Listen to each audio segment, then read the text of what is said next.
All right, so we're going to jump right into the first panel. So I'll invite our moderator, Paul Thompson, who's one of the SEAS Advisory Group members, to come up, and our other fellow panelists will come up, and Paul will introduce you, and we'll get started. The model for the panel here is that each panelist is going to give a short little remarks to talk about the challenge that the panel topic is on. And then if you have quick clarifying questions, you can ask those. But we'll keep going through each panelist, and then at the end, we'll open it up for group discussion. This is really a panel that's designed around having a conversation with you and our panelists to address this particular topic. So, Paul, take it away. I'm going to sit. Let's see if this works. It does. So I'm Paul Thompson from Michigan State University, and you have information on each of the panelists in your briefing book. And so I think rather than repeat what's in the briefing book, I think I'll just ask our panelists to launch right into to their presentations. Fraser, if you would kind of, because I don't think they can see me, if somebody starts to run late, would you sort of start doing a little of this? Thanks. And I will handle questions, and just as Fraser said, we'll just take very brief questions after each presentation and then try to reserve most of the time for discussion at the end of the panel. So we're going to move in the order where they're listed on the program, and so that's Aaron first.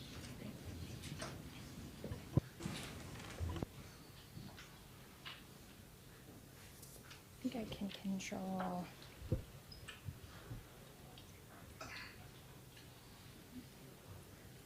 I'm not sure how to. Oh, thank you. Okay. Great. See if I can get it. There we go. Okay, fantastic. Thank you. I'm delighted to be here. This is a really exciting room for me because I don't have to do the pitch of why ethics and public welfare issues are important. We've already done that. So thank you for being here. I'm a sociologist that has an engineering undergraduate degree, so I have my foot in both buckets. And I'm really interested in issues around culture and inequality. So the broad work that I do is engaged in understanding the role of professional cultures in the reproduction of inequality. And engineering, like other professions, has this professional culture. So we're not just a collection of equations and tasks, but rather there's this rich and historically rooted meaning system that's built into and around these tasks and knowledge. And so I'm interested in today how this professional culture can actually help to create challenges for infusing ethics, for doing the work that we're attempting to do. So I think it's only fitting to start with the Code of Ethics here. And the first part of that Code of Ethics for Section 1C reads, engineers hold paramount the safety, health, and welfare of the public in the performance of their professional duties. We all think that that's an important thing to consider. We wouldn't be here otherwise. But I want to talk briefly about why that's not just something that's esoterically important, but rather actually is at the core of the kind of work that engineers do on a day-to-day basis. So first and foremost, engineering's professional responsibilities to ethics and public welfare emerge out of the social and legal monopoly that the engineering profession has on an entire area of social life. It's basically the exchange that we have with the social order, that in order for us to have this sort of a monopoly where engineering is in charge of doing technological advancement, we have the responsibility of advancing the ethics and public welfare considerations in engineering work. Secondly, these aren't things that are just tangential to the work that engineers do. The way that engineers understand their role in society has deep implications for how they do their work, for how they understand problem definition and solution, and how they define what it means to do successful engineering. And third, and I think probably most important for the particular social moment we are in currently, that in an increasingly technologically complex world, the lay public is increasingly reliant on engineers to be ethics and public welfare watchdogs of the work they are being involved in. So if engineers do not reflect on the broader ethical and social impacts of their technologies, who will? Who has the technological capabilities to be able to do so?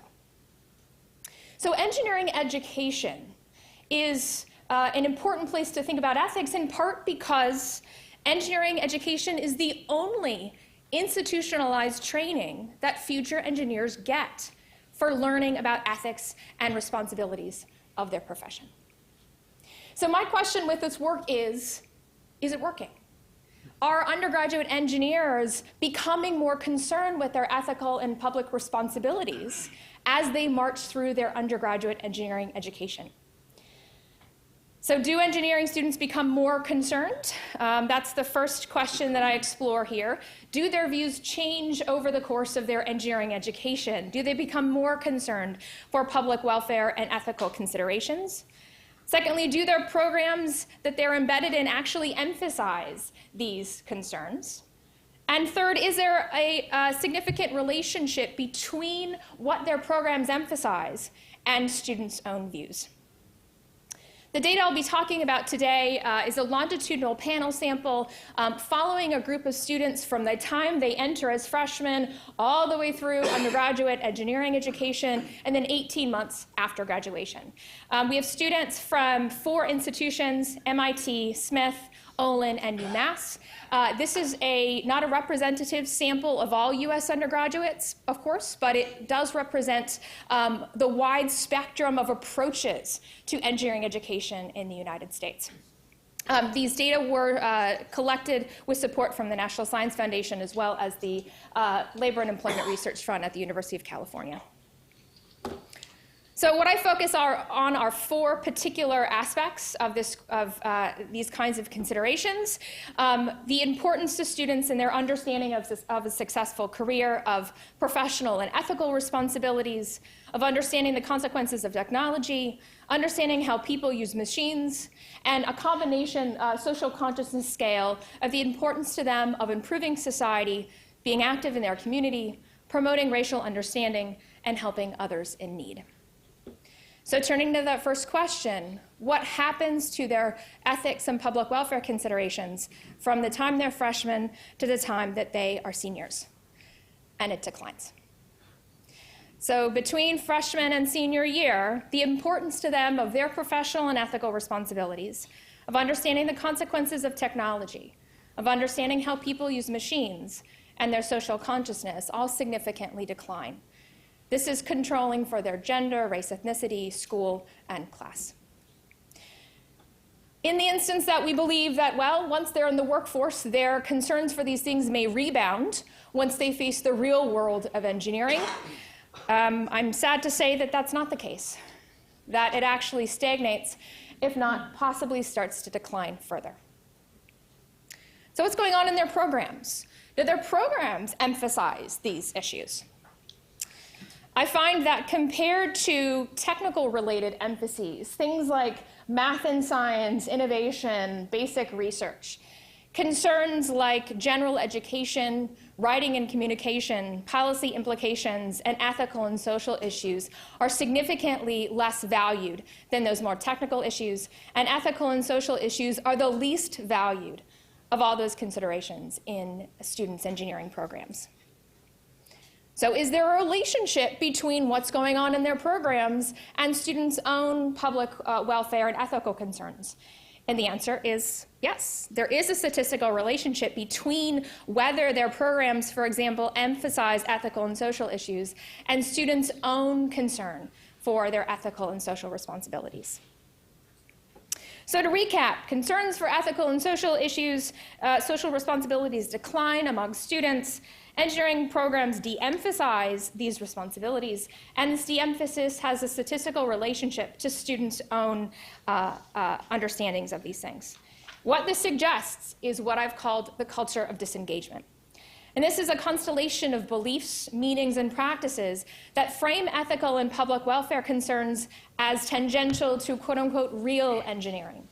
This has consequences for how students come to think about what it means to think like an engineer. to understand what counts as legitimate information when they're defining and solving problems, and what it means to be a successful engineer. I argue that there are 3 underlying ideological pillars to this culture of disengagement that may be more or less emphasized in any particular engineering program, maybe more or less emphasized in your own engineering program. The first is depoliticization, and this is the idea that cultural and social concerns are irrelevant to real and pure engineering work, and that those things can and should be bracketed out of technical engineering work. What this does is it frames non-technical concerns like ethics and public responsibility as irrelevant to real or pure engineering work. Secondly, the technical social dualism. This is an idea that was identified by Wendy Faulkner. And this is the idea that there's a separation of technical skills in engineering and social skills in engineering, and that these things can be separated, and that technical things are much more valued than social skills. But what that means is that this devalues social competencies like considerations of ethics, like public welfare responsibilities, when people are deciding what it means to be a good engineer. Third is the meritocratic ideology. This is something that is very common in the US more broadly. It's the belief, essentially, that people who succeed or groups that succeed in the social world do so because they have the individual talent, training, and motivation to do so. And those who don't succeed simply lack those kinds of skills. This is something that exists in engineering like it does in the broader social world, but it frames the existing social structures that engineers are working within as fair and just, and not in need of change. I expect this workshop to be a place where we think and talk about best practices for re-engaging students, but I want to point to a couple of things that this research suggests as being particularly important in this. The first is we need to make sure to validate topics of ethics and public welfare in the context of engineering. We need to articulate to students and faculty that these are valued and valuable within the context of engineering, not just in the curriculum or in exams, but also in things like tenure decisions. Secondly, it's really important that we incorporate ethics into what are otherwise considered purely technical spaces. It's often common to bracket these things off into their own courses, but that only reproduces the technical social dualism and depoliticization. These need to be incorporated directly into what are considered otherwise technical courses. And finally, this does offer a silver lining. I find that there's a direct relationship between what's going on in students, the culture of students' programs, and what they themselves value.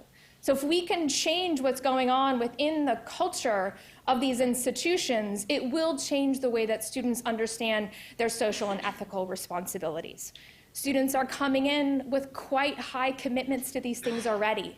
If we can just maintain that, we will be making a marked improvement over time. Thank you.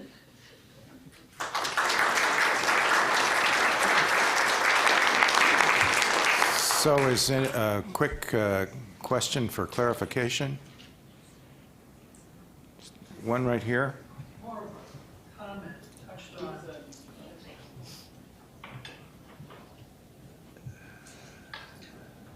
on. You touched on I wrote down how engineers understand their role in society and how that impacts their design. And one of the bullets under that was the definition of problems and the definition of what constitutes success. And it just made me think of Stephen Goldman's thesis of social captivity of engineering. If you're familiar with that, we don't get to decide what problems we solve most of the time as engineers. They're given to us by clients or by managers. And we also usually don't get to decide what constitutes success because the ones paying the bills make those determinations. So that's a challenge that we have as a profession. I'm a practicing engineer, not an educator. So of being able to kind of get out of that box that you're put in by society because of the instrumental role that is associated with engineering practice. But I did also notice on one of the other slides, you talked about, you posed the question, what does it mean to think like an engineer?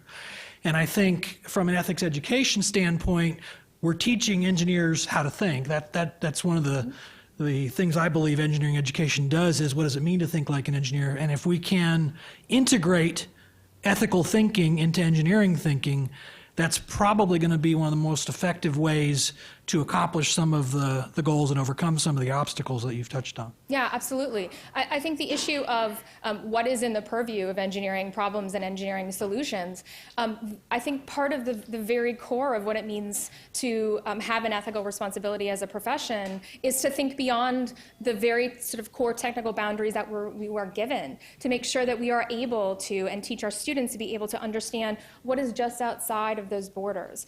And those are often the basis of whistleblowing things, for example, that people are taking those things that seem external into account. So I think I want to try to move right on, so we do have some time at the end of the panel for a more general discussion, and I'll ask Jared Dean to give his presentation. Thank you.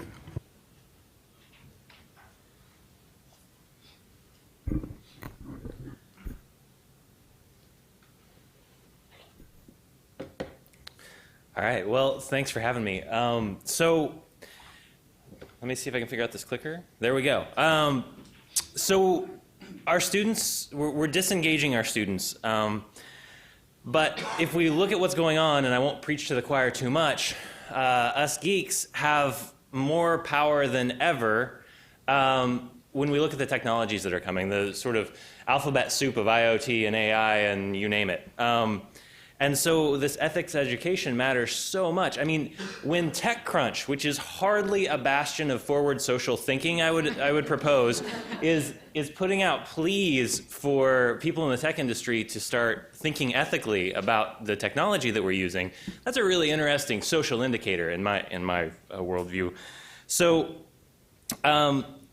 the capstone design program at Colorado School of Mines, which I'm the director of, has about 400 students per semester, and we're split between mechanical, electrical, civil, and environmental students. There are about 60 design teams running at any one time every semester. And so we've been struggling with how do you integrate ethics, and how do you do it effectively? And so what I want to do is just share some approaches we've tried in the hope that it'll spark some ideas. And when we talk about this, there's kind of two things, really. There's what I'll call the engineering ethics basics. And this is the stuff that most senior design type programs tend to do, right?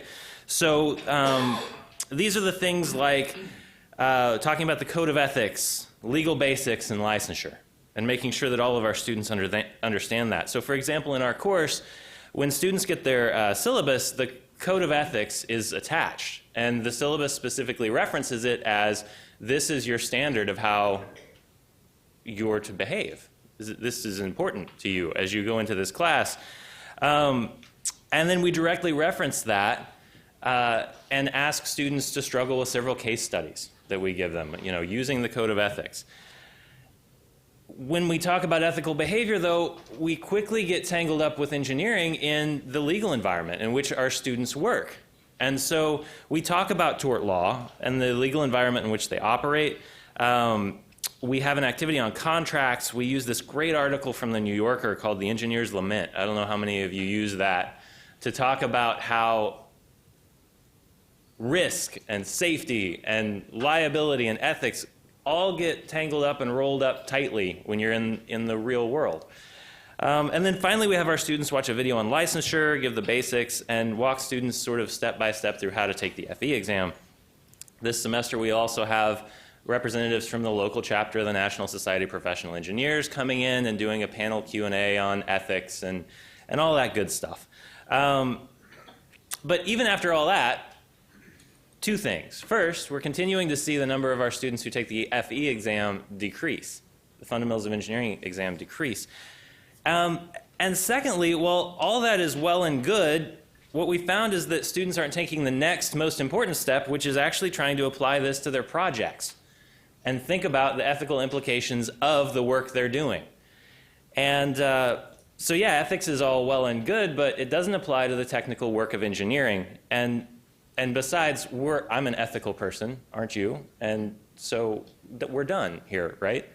Nobody's going to try and not be ethical. So we can fight this by picking specific types of projects that force students to deal with these issues. And we do some of that. But but there's this disconnect, which Aaron talked about, where, okay, but those are the soft projects. They're not the hard projects. They're not the technical projects. And we really want the people who think they're on like the technical, crazy, cool, geeky project to still be thinking about these things, right? And so, so we've gone back to, all right, the first tenet, the code of ethics, right? We're going to see this, I don't know how many times in the next day and a half, but we say that the health, safety, and welfare of the public is important, so we've added these concept critique assignments, so detailed and concept critique, to focus on getting all students to explicitly use design tools and checklists to analyze their projects with the lenses of health, safety, and the welfare of the public. And then explicitly tying those design activities back to the code of ethics. So this was a design thing you just did. It was engineering, but it's tied back to the code of ethics. You've all received handouts of the assignment prompts that we use, just in the hope that it'll spark ideas. We use one of those prompts each semester for our 2-semester sequence. So the first semester is very much focused on the health and welfare, and the second semester is very much focused on the safety side of things.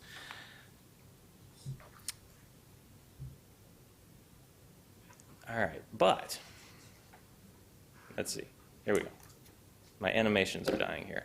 But since it's early in the morning, I'm going to give you a cheesy metaphor because hopefully that will help the coffee in waking you up. So what I'd like to throw out there is we should go way, way further. Recently, we've been pushing to try and stitch ethics to design using the idea of engineering for social justice, using social justice as the lens. All right, so here's my cheesy metaphor. If the core of the baseball is ethics, a lot of times we stop by just looking at the code of ethics as the lens through which we're going to look at ethics. And so the idea here is, hey, could we go further? Could we use different lenses? And I'd propose maybe engineering for social justice is one of those lenses we can use. So I'll step back a second and try and define this. To quickly define engineering for social justice, I need to shout out to my colleagues at mine. So Juan Lucena and John Lydens are the ones who really pointed us down this path, and we're building upon their work. They have several papers. They define the key elements of engineering for social justice as listening contextually, identifying structural conditions, acknowledging political agency, increasing opportunities and resources, reducing risk to users and community, and increasing human capabilities. All right, so my former colleague at Mines, Douglas Van Bossett, developed and taught a course about a year ago called Engineering for Social Justice, and the students loved the idea. But in exit interviews and at the end of the class, at the end of the day, the students basically said, we love this idea. Yes, we want to engineer for social justice, but we have no clue how to do that. These are great ideas. We like all these things, but we're designing stuff here, right? And so, again, we ran into this disconnect. We thought that switching to this social justice lens would help us because if we think about it, the students were talking about ethics like it was just a thing, like I am ethical, period. But we thought social justice, that's an activity, fighting for social justice. All right, so suddenly we're in an active mode. This is a language thing. We're gonna change how they see this. But it didn't solve that problem. So it didn't pan out, which led us to create this silly little checklist. So also attached in the handout, which is available if you don't have it out there, is this social justice, engineering for social justice checklist. So Douglas and I developed this engineering for social justice self-assessment checklist to try and give students concrete ways that they could go about addressing these issues. And specifically, the goal was to map existing design best practices and tools that existed that we could point them to. Hey, this is in a book somewhere or in an article somewhere that could be a step they could integrate into their design process as part of their capstone project and spur them to go just a little further. Initial feedback, we put this in front of the engineering for social justice students who said we don't know how to apply these ideas, and they went, oh, this is super helpful. Yes, this is going to be great. That was a small group of, I think, 20 students or so. But last semester, we deployed it in senior design. So with the brand new batch, so roughly 320 students, saw the Engineering for Social Justice checklist. And so on the plane, I was madly going through all the submissions for all the projects. And so here's what I can tell you. I have 3 takeaways. And they're not the 3 takeaways I wish that I could tell you necessarily, but I'm going to tell you what they are. The vast majority of the students explicitly avoided using the checklist in its entirety. Even though this was a required graded assignment, they were given options and asked to justify which tools they used. Okay? So the majority, vast majority, avoided this checklist like the plague. However, many did pull up the checklist, find a tool off of the checklist, and then apply that and write about it. So we moved them a step forward, maybe a baby step. Also, really interesting, one team that explicitly got fired up about using the social justice checklist and used it in its entirety and actually tried to up the score of their process, of their concept, changed the name of it to the social license checklist. And when I checked on why, the answer was the client reacted extremely negatively to social justice as the title. And so they changed it to social license, and then the client thought that that was a good idea. So did it work? It needs work. We're not there yet. But last semester was our first semester trying it out. We are trying it out again this semester with some minor tweaks, and we're going to keep working on this. We found out that we need to provide more support to our students around this activity, and we found out actually that a few of our faculty, so if you imagine 400 students, we have a large group of faculty. Some of our faculty sent me notes with negative responses to the idea of engineers engaging in social justice. So we need to work on our faculty, train the trainers as well. All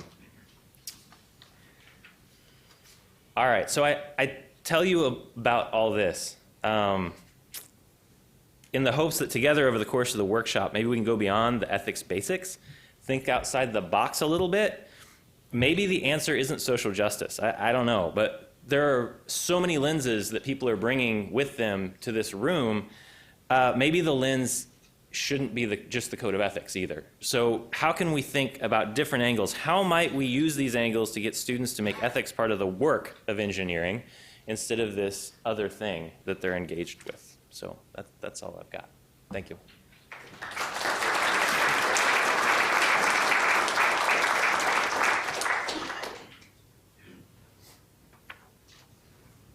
Questions? Missing my opportunity. Real quick, any clarification? Hi, I'm Susan Divers, an advisor with LRN, and I spent the last 20 years of my career as a lawyer, a chief ethics and compliance officer, first with AECOM and then with SAIC, actually SAIC first.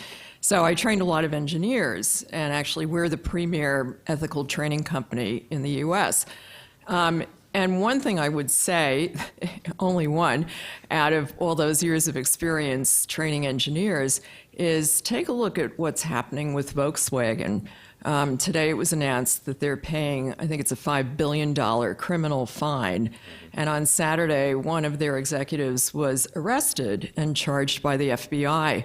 And it's clear reading through that, it's something I've been following, that there are tons of engineers involved in the cover-up and in the emissions cheating, and it's been going on at least 10 years.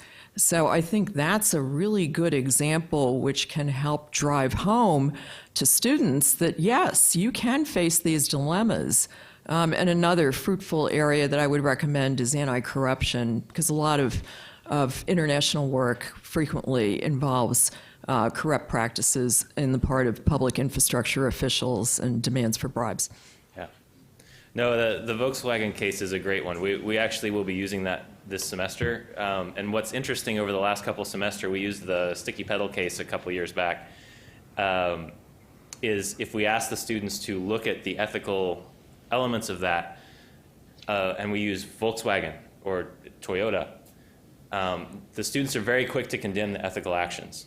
If we then flip that and say, so, Sally, the entry-level engineer who was working on the such and such. They're very, very quick to defend those actions, right? And so it's really quick to flip the perspective in those kind of case studies. So great. I think we will try to keep moving on, and I'll ask Carla Zoltowski to take the podium. Thank you.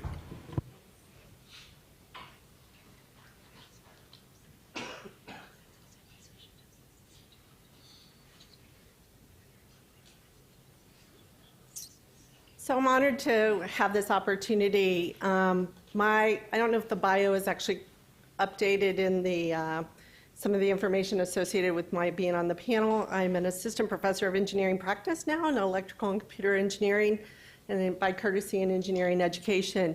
I was until recently, the co-director of EPICS, and I think that I'm going to speak from actually a couple of different perspectives. My work with EPICS, how I see that moving into a broader kind of engineering context, but even how the research has informed how we understand how students are learning about these different things. So I'm going to kind of jump at a couple of different spots, and hopefully at the end be able to kind of pull it together or start to ask more questions is really where I think I'm at with this. So EPICS, if you're not familiar with EPICS, it's a service learning set of courses. It was started at Purdue in 1995, and it is, I'll share some of the numbers, but the philosophy is that it's courses that are addressing human, community, and environmental needs. So they're engineering centered, but they're very multidisciplinary projects. We have teams of students that participate first year through seniors together on a team. And the projects are student-led. So there are student project managers, design leads, and things like that. The projects can span multiple semesters, and I think some of these things become key when we think about integrating ethics throughout the curriculum, is this ongoing conversation with these kinds of things, and that students can participate on these teams for multiple semesters as well. At Purdue, we've had students who've been in EPICS 8 or 9 semesters, every semester that they're there at Purdue. By the numbers, and I think when I talk about this sometimes it's overwhelming to where we've gotten in 21 years, but we have 500 or 600 students participate per semester, again, the first through 4th year together. Over 90 active projects going on at one time, over 50 different disciplines. So when we talk about interdisciplinary, it's just not mechanical and electrical engineers working together. We have students from all over campus who are participating. And it becomes really important when we think about those broader issues, and the opportunity to bring in multiple perspectives into the projects, I think, is key as well. Over 3,000 alumni, and again, we just celebrated 20 years last year and on our 21st. Just a few example projects, and they vary quite a bit. So we've done apps for kids with autism to be able to communicate. On those teams, we'll have students from speech, language, and hearing science on the team because they understand better how students with autism, the context in which it'll be used and how to encourage them to communicate. We've had projects that have been tied to large research projects that are actually using technology to assist in monitoring kind of dietary intake. So taking pictures of foods and then using sophisticated image analysis of the before and after to determine how much food was eaten and the quantity of that. We have a team that has done the laser harp for museums and schools.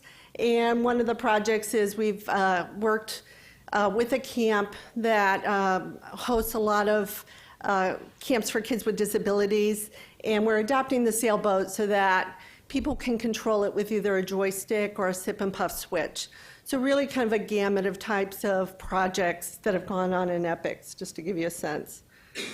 So one thing too, and I think kind of leveraging what Aaron and Jared have talked about, is the way in which we communicate ethics and how we incorporate it into those mechanisms and tools that we provide to students. So one way in which we do this in EPICS is we have a design process that is human-centered. And stakeholders are at the beginning, and stakeholders are not just for us, the people that pay for it. We make that very clear that that is the broad set of users, the community. Those are the people that are impacted by that. And actually the stakeholders, the people funding it are actually not as bigger players in that. But we engage them at the beginning in an ongoing sense of that. So this might be a mechanism in which we are able to communicate, or you might be able to communicate that. So what design process are you teaching?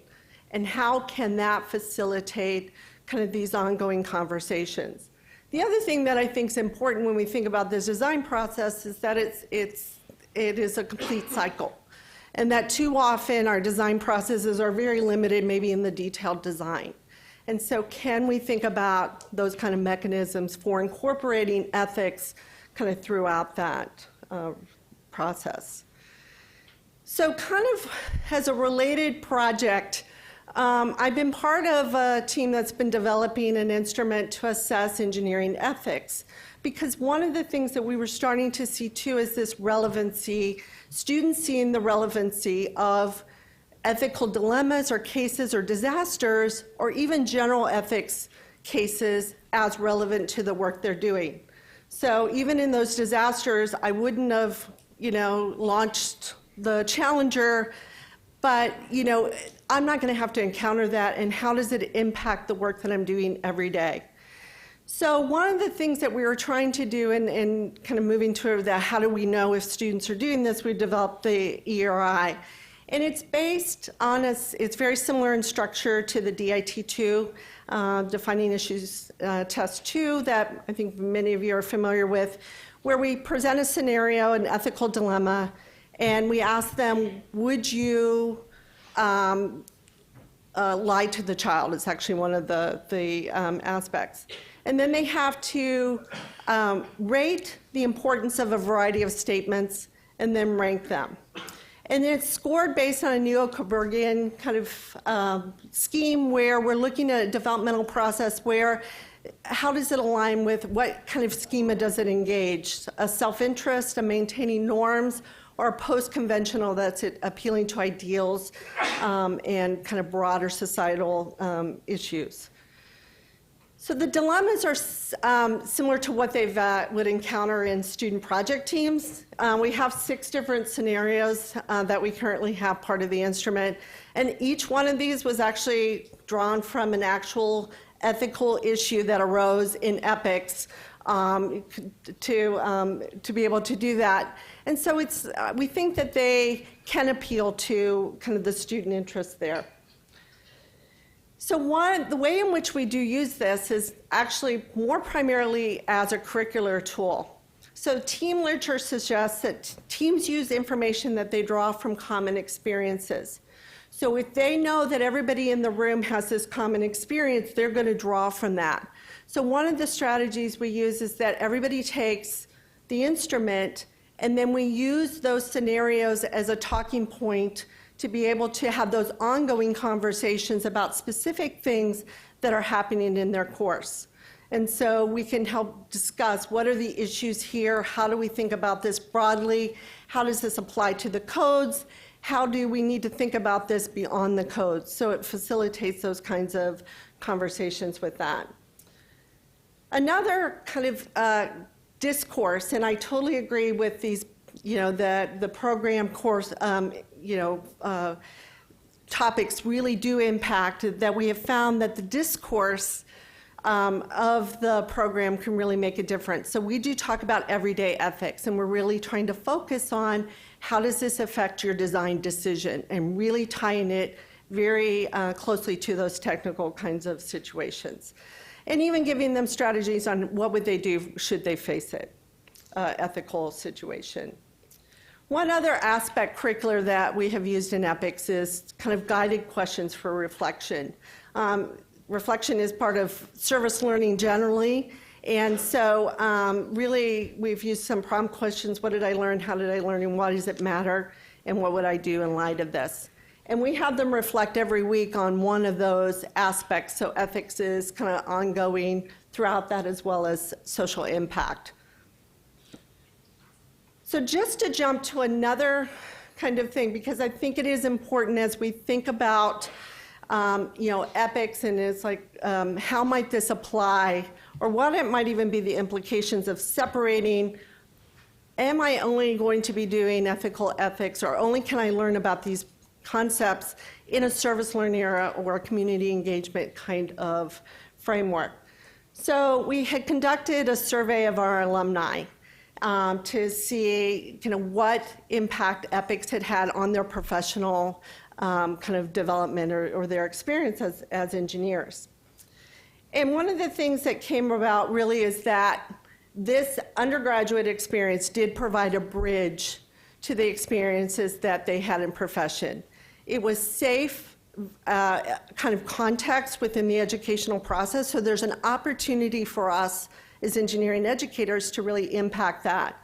But then it did make those connections. So they were seeing the connections between this and their courses, their technical courses, as well as to the profession. So one of the things too is that it allowed them to say, I've seen this before. So they did leverage some of their experiences, which we were happy to see that in their professional practice. Then we asked about what were key. I think this is an important maybe thing to think about as we think about this more broadly, and not only thinking about service learning or community engagement, is that it was the real projects and the real customers, and that they had a safe environment within the context of the course, and advisors and TAs and instructors who could help them through these processes. So they were being mentored in that. It was open-ended, and that the student led, so they had that opportunity to be able to play the role of the engineer in this kind of environment. And it was multidisciplinary with a common goal. So, together these things were really important. So when we think about how might we expand how the opportunities for students to include a broader set. So one of the things that I'm working on now at Purdue is kind of taking what we've learned in ethics and applying it to a broader set of context, so that we can really leverage what is so successful and I think brilliant about ethics in these broader contexts. And also then I think it gives us that opportunity to expand how we think about that, and not limiting that only good in the world can be done in this community engagement project, that we need to be seeing ourselves as engineers very broadly doing that work. So being aware, kind of my last thing, of the impact of the educational and programmatic context.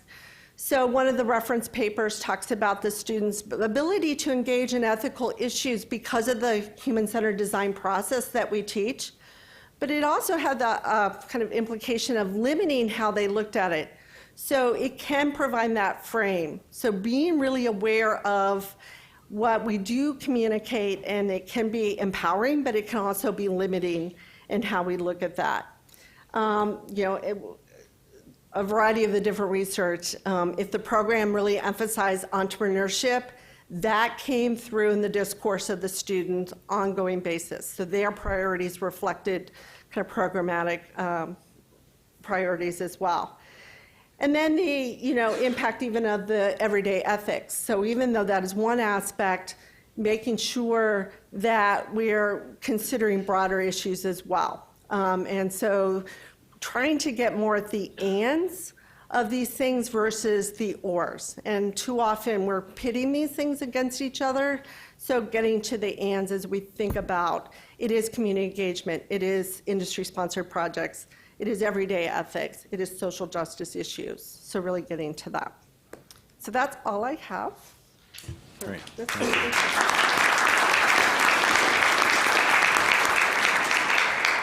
Is there a quick question? I'm not seeing anything immediately, so I'm going to move right on to our last presentation from Tara Hoke. Thank you. All right, thank you very much. So I'm going to come at this a little differently. I'm from a professional society, so rather than maybe directly talking about students, I'm going to kind of back into it by talking a little bit about what we do as a professional society for younger members and for members throughout their career. So I just want a 2-second snapshot of who ASCE is for those who may not be as familiar with us. We are a professional society for civil engineers. We are a public charity. So not a trade association. Hopefully that's a distinction, not a distinction without a difference. Our mission is to improve the science and technology of engineering for the benefit of humanity. So that really resonates, we hope, with our projects. Where it's not just about development of the profession for the sake of developing the profession, but for the betterment of the public, for the public welfare. We got about 150,000 members. That's global membership, although the vast majority of our members are U.S.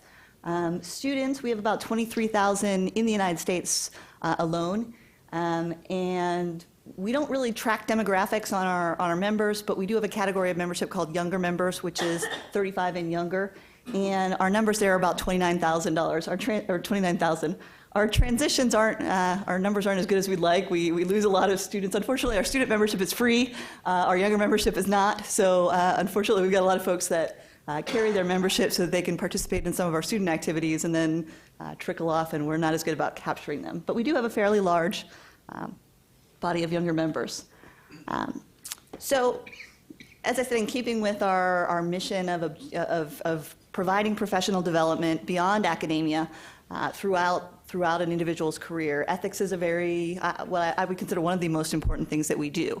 And certainly not just because it's usually I'm the staff contact for ethics, but we benefit from the fact that many of our members are licensed, and fortunately with so many states requiring continuing education, and many of which actually expressly require ethics, others will just, encourage ethics. We do have a lot of interest in ethics sessions from our membership. We give a quarterly webinar. We do regular presentations at many of our technical meetings. Usually people are trying to get that 1 or 2 hours of ethics PDH credit for every 2 years to maintain their licensure status. So they are fairly well attended and fairly regular. We do a monthly column, which is in the Civil Engineering Magazine, which is one of our most popular, at least from our surveys, it gets among the most read columns.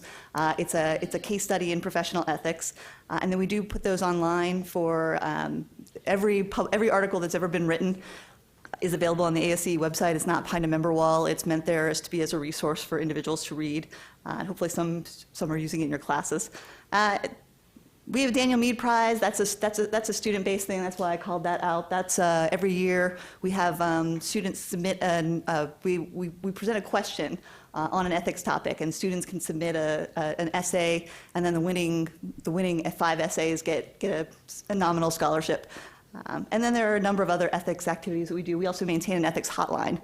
So for people who call in with an ethics question, I staff it for the most part. But it's meant to be a resource. It's meant to be an anonymous way that somebody can talk to somebody if they have an ethics dilemma.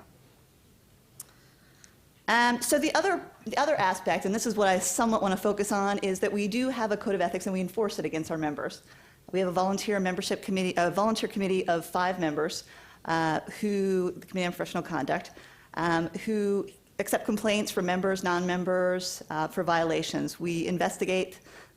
We treat it in many ways. We don't have quite as formal as an actual legal hearing, but we do try to treat it that way. We have many people who are actually named in a case will hire counsel. We treat it very much like due process, a full hearing before the board before anyone is disciplined. But this is our main enforcement activity, and it's been going on. We've had the Committee on Professional Conduct for at least as far back as the 1950s, so about 70 years worth of case backlog, but case log of our histories of cases. And I focus on that simply because I think the value that ASCE has is we have a lot of data about the kinds of cases that engineers in their practice experience and where engineers have issues. And so this is just, I went back 20 years, thereabouts. Our code has changed some over the years, so a lot of things that would have been an ethics violation in the 60s and 70s are not ethics violations. There were a lot of sort of antitrust issues with some of our previous codes. But looking at it in the past 20 years, and this is a general snapshot of the kinds of cases that ASCE sees. About a third of every case that we get has something to do with a financial impropriety. Whether it's bribery, bid rigging, political contributions, falsifying invoices, padding of hours. Those are probably a good third of our cases. Another good third of our cases, well, almost third, academic misconduct. So we get plagiarism, we get falsifying information on resumes, other instances of failure to give proper credit, authorship disputes, and then I guess probably public statements and employment. Next two categories. Public statements are usually things like defamation. Somebody was very critical of my report, or critical of me and my report in an unfair way, and so we get a complaint. Employment tends to be things like, you took my information when you left our company and you used it for your own benefit, or you took my job and a month later you quit and I spent all this money on training for you. So this is just a snapshot of the kinds of cases. And while again we don't really track our demographics, I just sort of informally pulled together what I thought were the most common ones that involve younger members. And those are things like the billing practices. We get a lot of individuals who get pulled into cases because they were told to bill things that weren't billable, or to pad their hours, or to add things to projects. We get a lot of employment cases. Again, people who leave a company and they leave on bad terms, they contact former clients. Again, academic misconduct isn't often there. I often see it in terms of a graduate student who plagiarizes, or somebody who's trying to get to a presentation, and so they take material from somebody else's. Again, often younger members. And then similarly, public statements. We have a lot of people who are, especially in the email world, we have a lot of people who say things now that, and shoot off an email that says something really horrible or defamatory about another person, and then they get hailed into ASCE. So the problem with this data, and that's sort of where I guess my message, we're a complaint-based society. We don't go out looking for complaints. So really all we can do is get what people bring to us. And there's just an overall low reporting of cases. And the kinds of cases that we get are the high-profile ones. If you see something in the newspaper, it's really easy for a member to send us an email and say, hey, look, this guy just went to jail. But that doesn't capture a lot of the ethics scenarios that people see in their day-to-day use. For that reason, we have really less data, too, about what younger members typically see. 90% of our cases that involve younger members are because they're part of a larger problem. So you've got the global corruption, and you've got the individual who may have given a bribe, but they were lower on the chain. So we don't necessarily have cases that center as much on the younger members, but where they're pulled into it by virtue of being part of a larger problem. Again, minimal use of the hotline. I saw some people say, wow, you have an ethics hotline. We don't. I probably get maybe 3 cases or 3 calls a month on that hotline. I would love to believe that only 40 engineers a year have an ethical dilemma, but I suspect that's probably not the case. So again, we don't really get as much reporting. And for all of those reasons, we probably don't have, ASCE doesn't have as good a set of resources for training specific to younger members. And certainly the same thing for students. So future opportunities, we are working on this. We do have, as I mentioned, a fairly robust student chapter. We do leadership training for them, and we've been talking about ways that we can integrate ethics into that leadership training. Not wanting to step on academia's toes, but we have these resources and we can certainly make them available. We have been talking with, for example, I know our student group is talking with EWB in terms of trying to put together like webinars or modules that would relate to doing projects on, again, in areas where there's a global issue or a social justice issue. And then obviously the more we can do to encourage our younger members to share information, to be involved in our ethics committee, the better. I think that's basically it. So any questions?